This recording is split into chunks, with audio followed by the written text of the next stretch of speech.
Well guys, I figured I would do a quick update. Got a bunch of shit done today.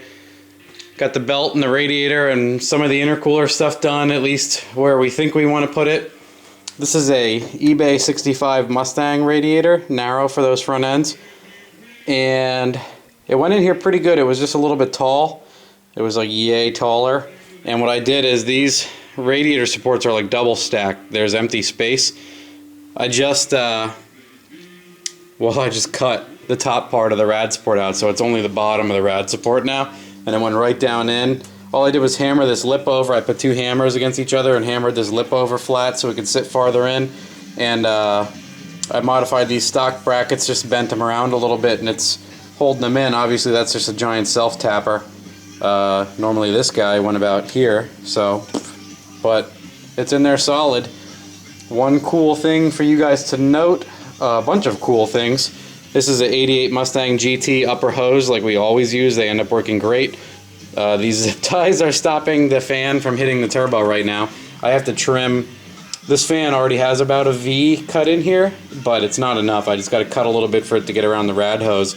Otherwise this fan, it's a Ford fan. I don't know what it's out of, but it fits this radiator great. It just needs to get trimmed here and it'll fit. It'll stand up and vertically cover the entire rad. The lower hose I'm using is out of a Jeep, not a Jeep Grand Cherokee, but a Jeep Cherokee, like a regular inline 6-cylinder one, I believe. It says 71321 part number right there. So that's about it on that. Everything is doing good. The cooling system's circulating. It has a stock thermostat in it that I drilled a hole or two into, and when it's idling I can make it sit about 180 something. So I think I'm going to get a lower thermostat actually for this car and see how that works out. If I can get like a 160 and make it sit around 160. That's just me being a little bit nervous and trying to preemptively keep the temperature low from getting hot. So I guess I can try that and see how it goes, or I can warm this thing up to like 205 and kick the fan on and see if it knocks it down to 180, 190 easily that it can do. Another neat note is that is a truck alternator bracket bolted to the cylinder head, and this is a 69-inch belt. It fits perfectly. This is truck tensioner, truck water pump, truck everything, and this is a truck alternator bracket. It's rotated, and I learned this from my buddy Pavel on the Slappy Mechanics group.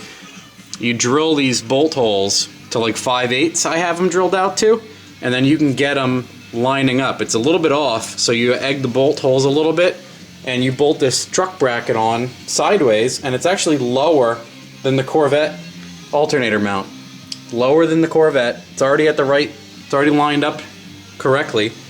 And then I have about almost 5 inches of space. It doesn't look like it, but I have 5 inches of space to the belt. So I'll easily get they sell 4-inch radius, 4-inch downpipes. If I can't make my other regular shit laying around fit, that'll fit fine, so don't worry about that. Other than that, this thing is doing pretty good. We just got to do a little bit of welding and whatnot for the cold side and get that shit done, and I needed to get a coupler here. This might get a little tight, but we always get some piping through here somehow. Make it work. Doesn't matter how. Other than that, everything else is doing pretty good. The only other alternative I can think of is like a custom intercooler or a same side intercooler, and rotate the turbo to feed the top of the intercooler here, and it'll go in and flow down vertically and come out the bottom row and then come back out through the fender here. Something funny like that alongside the downpipe. I don't know. That's another idea if this is too much shit in here, but other than that, it's doing good. At least I can move it and whatnot now. I wired the fans and everything to work, so we just have to trim this guy and make it fit. Other than that, I don't really have any other updates. That's pretty much it for now. We're moving along, and it shouldn't be long. Just got to get the intercooler pipes hooked up and alternators charging and working and belts on there, and that's a neat trick if you do that. I didn't think that would work at all until I saw a picture of that. He posted it up and he's like, yeah, I just drilled the fucking bolt holes and shoved that alternator bracket on sideways. That's hilarious, and it works. It works great. And like I said, if you do end up doing that, it's about a 69-inch belt. Worked good for me from AutoZone. We tried a bunch of different ones, but that worked great.